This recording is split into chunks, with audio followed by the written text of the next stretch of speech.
Alright YouTube, here we are. Just getting ready to weld them on. I got them tack welded, they're in place, measured. Everything's square. So this is where we're at. Just put itty bitty baby tacks on there.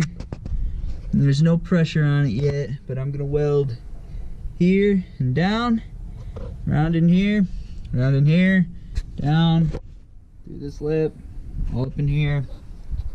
And I'm not gonna videotape it. I don't know how that will affect my camera, and I don't have an extra hood to put my camera in. So, and then we got this pipe, galvanized. It's gonna run from here to here. We're just gonna have to put a bolt in it, in between it, to, you know, crank. But that's it. Sorry YouTube, that's as far as we've gotten so far.